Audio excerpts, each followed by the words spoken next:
जय जितवाहन बाबा। मैं एक जितिया व्रत के कथा सुनाने जा रही हूँ। जय जितवाहन बाबा। एक नर्मदा नदी के किनारे पाकड़ का पेड़ था। पीपल और पाकड़ का पेड़ था। नर्मदा नदी के किनारे पीपल और पाकड़ का पेड़ था। वो जो पीपल और पाकड़ का पेड़ था तो बहुत पुराना पाकड़ का पेड़ था, बहुत पुराना। इतना पुराना पाकड़ का पेड़ था, इतना पुराना, बहुत जुगो जुग का पेड़ था। उसमें एक खोड़हर था।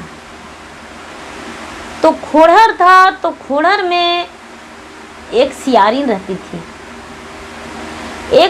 रहती थी और डाल पे घोंसला में अपना एक चील रहती थी।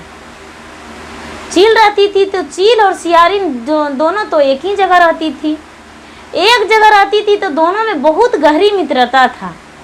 इतना गहरी मित्रता कि दोनों का बात छिपता नहीं था। सुबह होता था तो वो जो चील थी वो अपना भाषा में बोलती थी और ये सियार भी थी तो वो भी अपने भाषा में बोलती थी। दोनों आपस में अपना बात करते थे और दोनों एक जगह अपने बहनों की तरह रहते थे। एक सगी बहन की तरह दोनों सखी बन के रहती थी। दोनों बहुत अच्छे तरीके से रहती थी। तो ये जो चील थी वो गई अरार पे अपना बच्चे के लिए भोजन लाने के लिए। तो देख रही है कि बहुत सारे बहन लोग वहाँ, माताएं बहनें, बहुत सारे जो महिलाएं थी वो नर्मदा नदी के किनारे स्नान कर रहे थे। तो ये देखी तो सोची कि कह रही है चिड़िया कि अरे प्रतिदिन यहाँ लोग नहीं आते थे स्नान करने को लिए, लेकिन आज क्या है जो इतना सारे लोग आए हैं स्नान करने को लिए। कुछ तो जरूर होगा, कुछ है। तो पूजा पाठ के भी सब सामान लिए हुए थे। तो ये जो चील थी वो पूछी कि बहन जी आप यहाँ इस क्या कारण से नहाने आए हैं सुबह। तो सारी लोग बोले कि चिल बहन, आज आसिन अंधरिया सप्तमी का दिन है और कल जितिया व्रत है। तो आज नहा के स्नान करके और मड़ुआ का रोटी खाते हैं। पहले समूचा रोटी जो बेटे के माँ हैं, पुत्र के अपने संतान के माँ, तो संतान के प्राप्ति के लिए भी लोग खाते हैं। जिनका संतान नहीं है वो भी खाते हैं और कंदा का सब्जी खाते हैं और निनुआ का साग खाते हैं, नुनिया साग खाते हैं और तरह तरह के सब्जी बनाते हैं। बहुत सारे साग सब्जी बनाते हैं, खाते हैं। और कल के दिन जो है जो उपवास रहते हैं, कुछ भी नाखून से भी नहीं हम लोग कुछ खोदते हैं और बाल भी नहीं झाड़ते हैं, पूरा दिन उपवास रहते हैं और दतमन तक भी नहीं करते हैं। इससे का जीवित पुत्री का व्रत कहते हैं। ये जो चिल थी वो बोली कि बहन जी मेरा भी 5 पुत्र है, हम भी अपना पुत्र के लिए व्रत करेंगे। ये सारी लोग बोले कि बहने ये तो बहुत अच्छा की बात है कि आप अपने पुत्र के लिए जितिया का पूजा करेंगे, कितना अच्छा की बात है।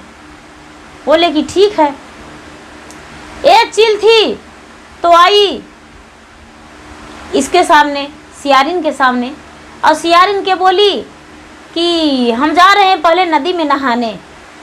बोली बहन नदी में नहाने जा रही हो? तो हाँ, क्योंकि कल जितिया का व्रत का पूजा है, जितिया व्रत है और अपने बच्चे के आयु के लिए बच्चे किया जाता है जितिया पर्व। तो हम जाते हैं स्नान करके और कल जितिया उपास रहेंगे। ये सियारिन बोली कि बहन हम भी रहेंगे जितिया उपास। ये बोली कि बहन तू नहीं रह पाओगी, क्योंकि तू जो है वो मांस मंजीरा खाने वाली और तू रह सकती हो, तुम्हें बर्दाश्त नहीं होगा, तू भंग मत रहो। ये बोली सियारिन कि नहीं बहन हम जीवित पुत्री का व्रत करेंगे, क्यों नहीं करेंगे, तुमसे हो जाएगा और हमसे नहीं होगा। बोली ठीक है। वो भी स्नान करके खाई। स्नान करके खाई और जब सुबह हुआ, जिस दिन उपवास था, वो दिन ये जो चिल थी वो बेचारी अपना घोंसले में बैठी रही।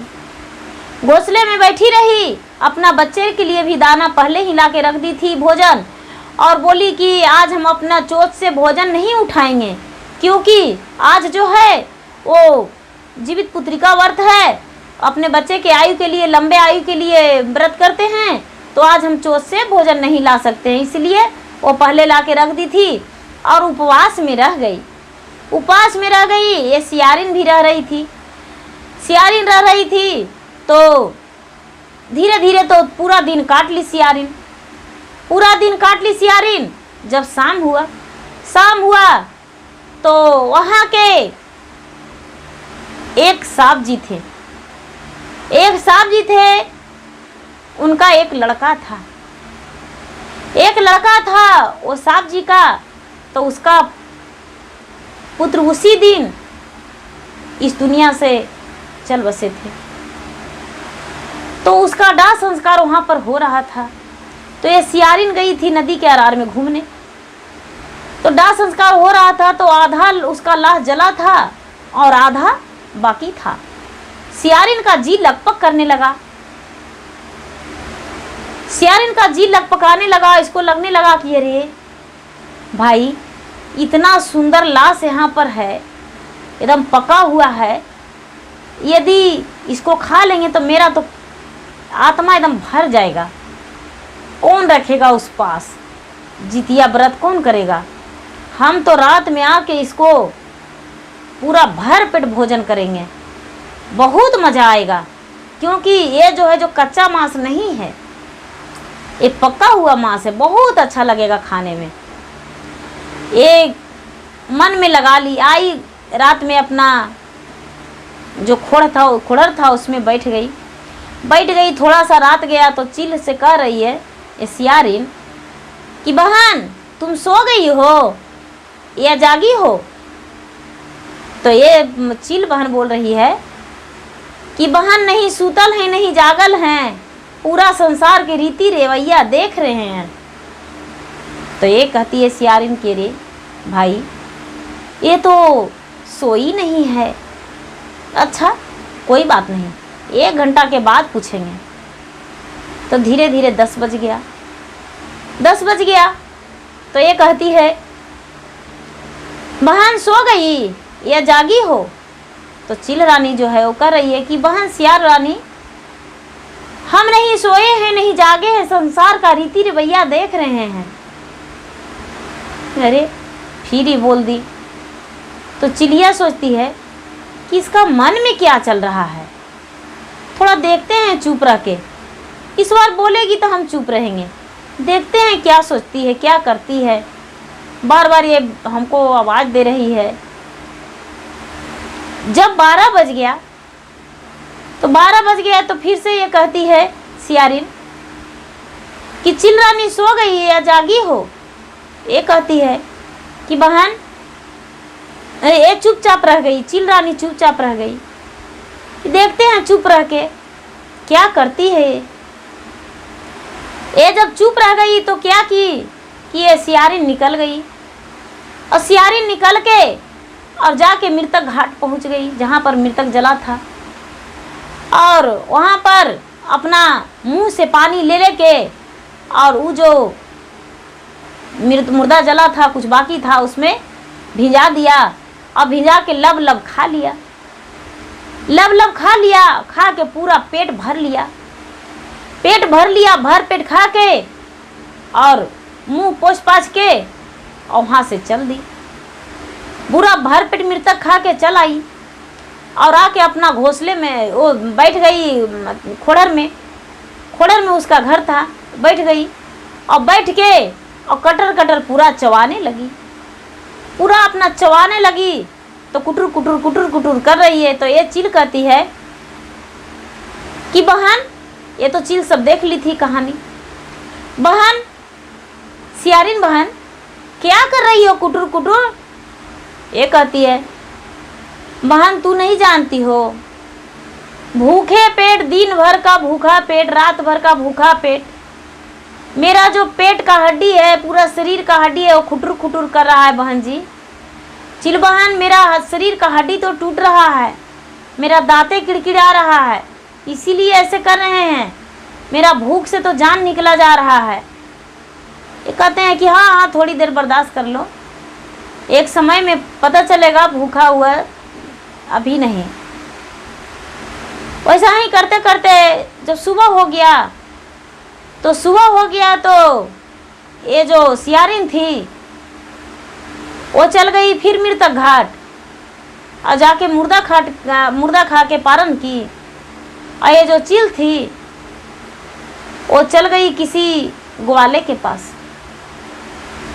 ग्वाले के पास चल गई और जाके और ग्वाले से बोली कि भैया एक बूंद हमको दूध दे दीजिए, एक बूंद हमको दूध दे दीजिए, हम पारण करेंगे। तो जो ग्वाला थे वो ये चील के लिए दूध दे दिए, एक कटोरी में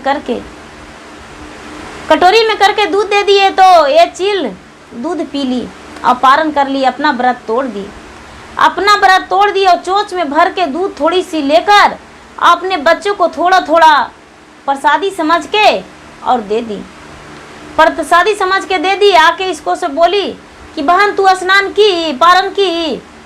तो बोली कि नहीं बहन, हम तो अपना खोड़रे में बैठल है, अभी तक अपना घर ही में बैठल है, अभी कहाँ निकले हैं, लेकिन जाके मरण घाट पे खा ली थी, पारण तो कर ली थी मुर्दा से। लेकिन ठीक है जाके पारण कर लो बहन, कुछ खा लो। बोले ठीक है, सियार और क्या खा सकती है। वो जाके अपना फिर से जाके पारण कर ली, चल गई।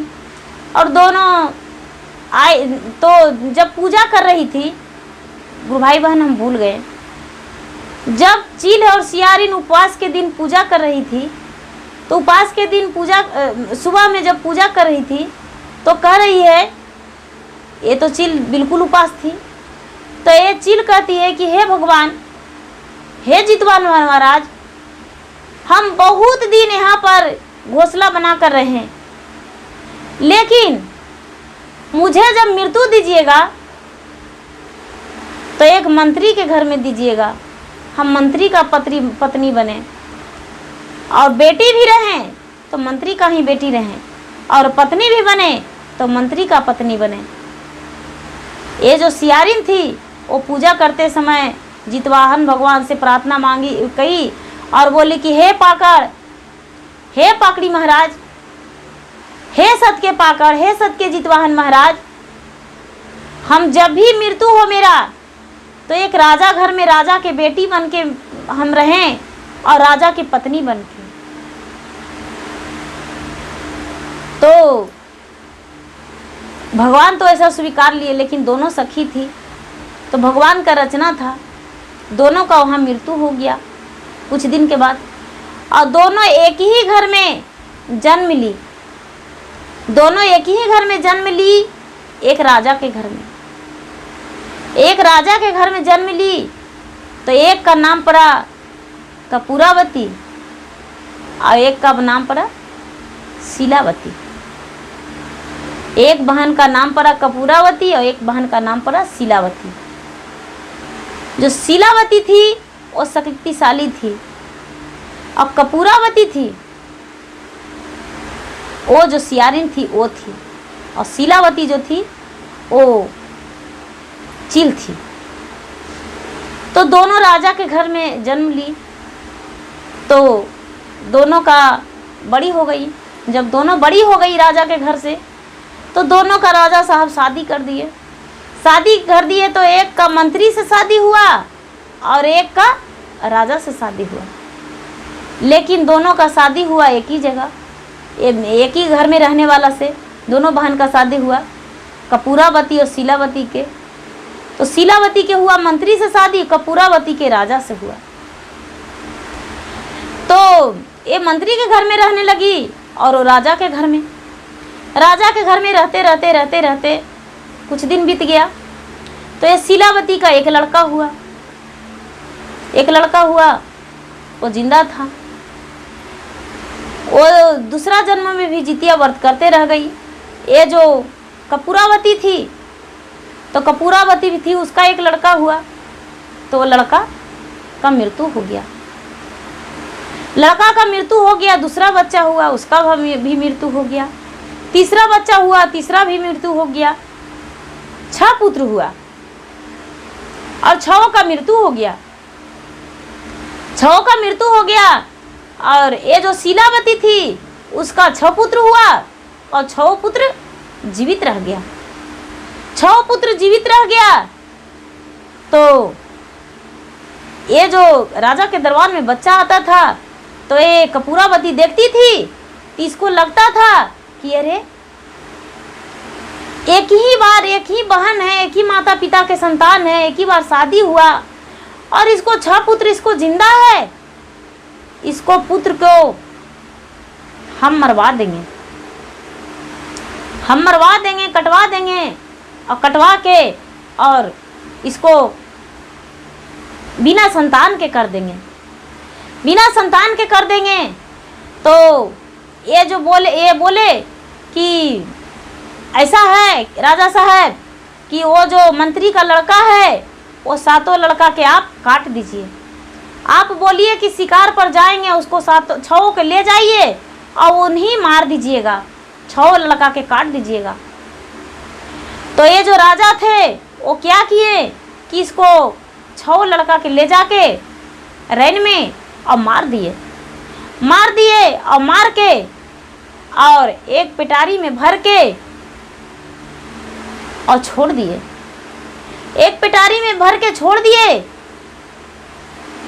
तो ये जो रानी थी इसके पास संदेशा भेजा दी मुड़ी को और उसका अर्थी को उधराई पूरा शरीर को छोड़ दिए, मुड़ी को इसको शीलावती के पास भेजा दिए। शीलावती के पास ये रानी भेजा दी तो शीलावती अपना बोली कि जो उस दिन जितिया व्रत था तो बोले कि रानी साहब भेजे हैं आपके लिए संदेश, जो आपके बहन हैं वो कहाँ रखें। तो बोले कि जाइए मेरा सिरा दरवाजा पर धर दीजिए, जहाँ देवी माता पूजते हैं वहीं पे धर दीजिए, जाइए। देवी माता को हम पूजा करते हैं, शंकर भगवान को पूजा करते हैं, जहाँ घर के देव लोग को पूजा करते हैं वहीं पर उनको धर दीजिए। हम जीवित पुत्रिका व्रत में हैं, आज कोई काम हम दिन भर नहीं करते हैं। तो वो जो आए थे वहाँ के लोग सब, इनका रानी थी तो उनको बेगार लोग आए थे लेकर, तो धर दिए और पूरा यहाँ के देवता जो इंद्रलोक था, इंद्रलोक का आसन डगमग डोल गया। सूर्य भगवान का शरीर कांपने लगा, चंद्रमा हिल रही थी और ब्रह्मा विष्णु कांप रहे थे, पूरा डगमग सबका शरण डोल रहा था। सूर्य कह रहे हैं कि यदि आज ये जीवित नहीं होगा तो बहुत बड़ा अनर्थ हो जाएगा।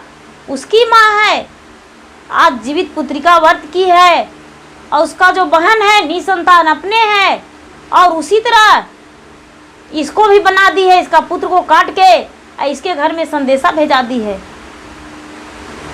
क्या करें, कैसे करके जीवित करना है। आज कौन व्रत करेगा जीवित पुत्रिका का। यदि इसका कुछ हो जाएगा, इसका नहीं पुत्र बचेगा तो शंकर भगवान वहाँ पर गए जितवाहन महाराज के पास और आराधना किए कि जितवाहन महाराज आप अपना आंखें खोलिए और आपका सेवक पर बहुत बड़ा ग्रह पड़ गया है, वो संकट में है।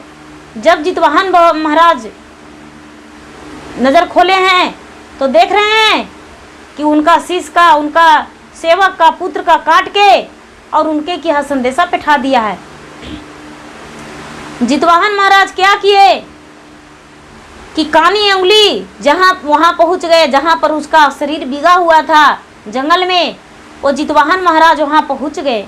अब पहुँच के अपना कानी उंगली चीर दिए, कानी उंगली चीर दिए और चीर के और सबके शरीर पर अमृत बरसा दिए, अमृत बरसा दिए। वहाँ पे 6 पुत्र इनका शीलावती का जीवित हो गया, 6 पुत्र शीलावती का जीवित हो गया और जीवित होकर खड़ी हो गया और खड़ी होके और कहने लगा कि हम लोग घोड़े से आए थे तो मेरा घोड़ा कहाँ हुआ।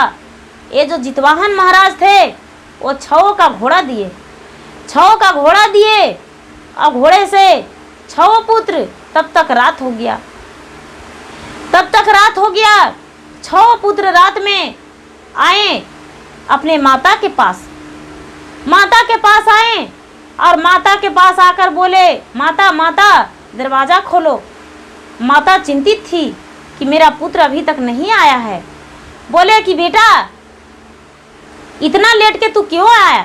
बोले क्या कहूँ, राजा साहब के साथ शिकार पर गए, राजा साहब पता नहीं कहाँ चले गए, हम लोग को छोड़ दिए थे, हम लोग वहाँ से आए हैं। इस वक्त सो गए थे तो नींद टूटा तो घोड़े पर सवार होकर आए और उनको तो पता ही नहीं चला।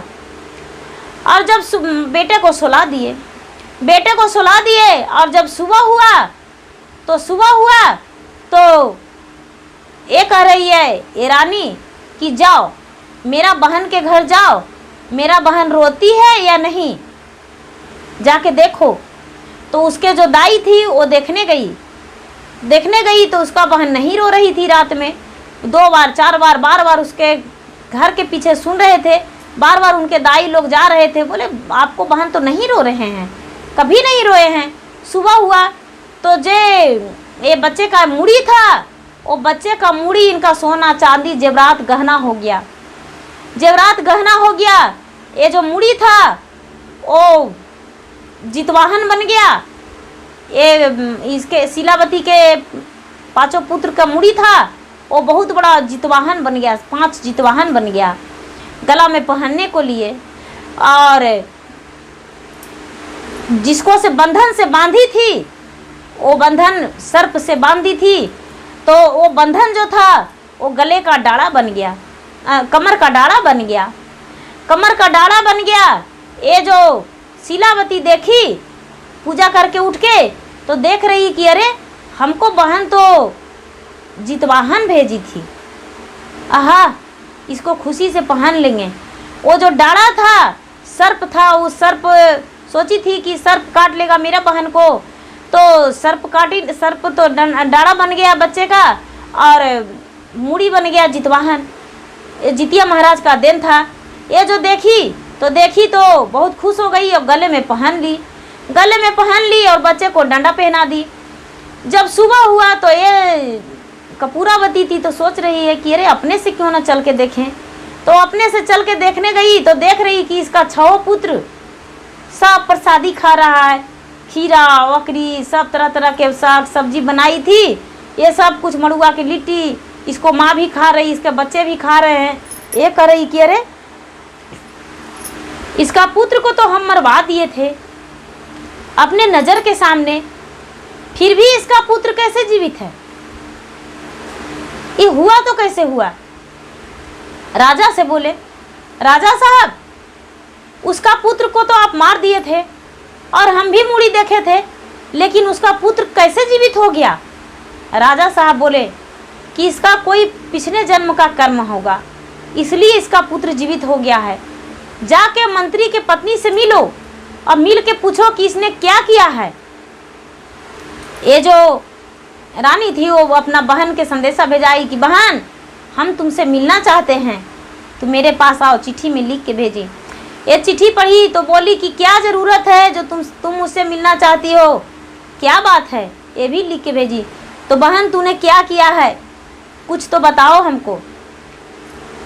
तो ये पाकड़ के पेड़ के नीचे दोनों गई। उस दिन जितिया का व्रत का पारण था, बच्चे का नज़र पड़ा तो उसको लगा। पाकड़ के पेड़ के नीचे गई दोनों, पाकड़ के नीचे पेड़ के नीचे बैठ गई और बैठ के और दोनों बात करने लगी कि बहन क्या बात है, जो तुम्हारा पुत्र को हम मरवा दिए, 2 बार मरवा दिए, 2 बार तुम्हारा पुत्र जीवित हो गया, हम बच्चा था तब भी मरवा दिए थे, अब भी मरवा दिए, फिर भी तुम्हारा पुत्र जीवित हो गया, तो क्या बात है, क्या उन सब व्रत की हो जिसमें तुम्हारा पुत्र जीवित हो जाता है। ये बोली कि बहन इसका याद आ गया पूर्व जन्म का चिल वाला बात। शीलावती को बोली कि बहन पहला जन्म में हम चील थे और तू सियारिन थी, तू सियारिन थी और हम चील थे, तो हमने उपवास रहकर जितिया व्रत किए अपने बच्चे को लिए और दूध के पारण किए, और तूने जितिया व्रत की और जाके सबसे पहले एक तेली का लड़का मर गया था, वो आधा लाह जला था आधा नहीं जला था, वही जाके तू रात में खा ली थी। और जब हम तुमको पूछे थे कि बहन तू क्या कर रही हो, तो तू बोली थी कि बहन हम भूखे पेट से कुटुर कुटुर अपना दांत कटकटा रहे हैं। तू नहीं बताई थी, तूने बहुत बड़ा पाप की थी, घोर पाप की थी, इसलिए तुम्हारा पुत्र जीवित नहीं रहता है और मेरा पुत्र जीवित रहता है। ऐसा करो कि भगवान से प्रार्थना करो और माफ़ी मांगो, याद करो अपना पूर्व जन्म के, ये जो रानी थी वो पूर्व जन्म के याद की भगवान से प्रार्थना करके, तो उसको याद आ गया। तो जितवाहन महाराज से हाथ जोड़ के कहने लगी कि हे जितवाहन महाराज मुझे माफ़ कर दीजिए, अब से ऐसा गलती नहीं होगा, अब से ऐसा गलती नहीं होगा, मेरा गलती का क्षमा कर दीजिए। और बिना संतान के ये जितिया व्रत की, इसका संतान नहीं था। उसको बाद भी जब फिर दोबारा जितिया आया, ये बहन बोली कि बहन जैसे जैसे हम करेंगे ठीक उसी तरह तुम भी बिना बच्चे का भी जितिया व्रत करो और तुम्हारा संतान का प्राप्ति होगा। तो जितिया व्रत दोबारा आश्विन में 7वीं के दिन अंधेरिया रात में दोनों बहनें गंगा स्नान गई, नर्मदा नदी के पास स्नान गई नदी में, और नदी में स्नान करके और नहा के और दोनों भगवान के वहाँ पर स्थान बना के पूजा की, और पूजा करके और जैसे जैसे विधि की ये शीलावती वैसा ही कपूरावती भी की। घर आई, घर में अपना नदी में अपना पूर्वजों को पानी दी और भगवान के नाम से सब कुछ चढ़ाई। जब उपवास के दिन एक खैर भी नहीं खोटी, खैर जितिया के मतलब कि कुछ नहीं खोटना चाहिए, तो वैसा ही उपवास रानी भी रही।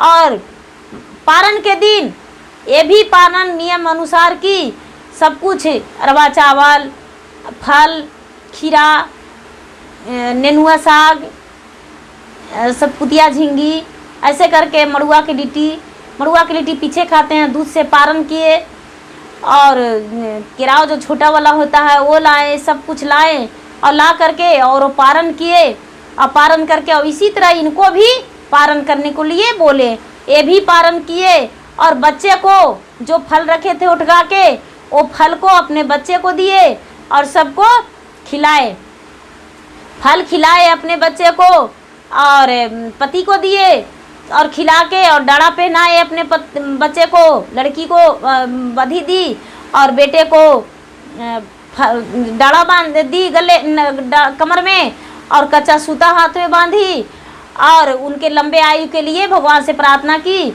वैसा ही ये भी की।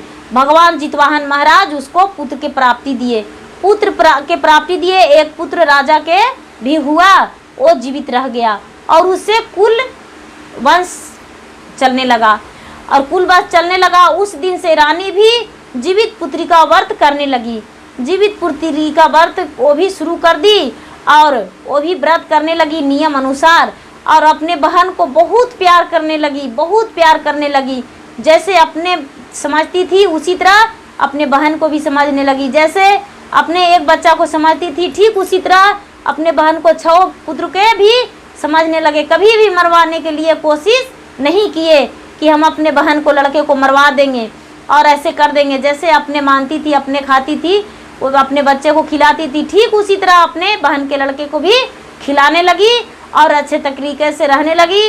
और खुशहाल जीवन बिताने लगी। गुरु भाई बहना, जो जीवित पुत्री का व्रत को करते हैं उसे हर मनोकामनाएं पूर्ण होती है, उसका पुत्र का लंबा आयु होता है और खुशहाल जीवन बीतता है।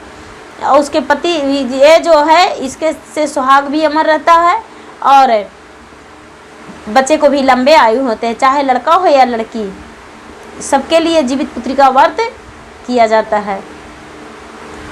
जैसे जितवाहन महाराज उस मंत्री के बच्चे को रक्षा किए, उसी तरह सबको रक्षा करेंगे और रक्षा करते हैं जितवाहन महाराज। और प्रेम से बोलिए, एक बार प्रेम से बोलिए, जितवाहन महाराज की जय। गुरु भाई बहना, मेरा चैनल को सब्सक्राइब कीजिए और सब्सक्राइब करके और कमेंट बॉक्स में लिखिए कथा अच्छा रहे तो अच्छा कहिए। और आप सभी को बहुत बहुत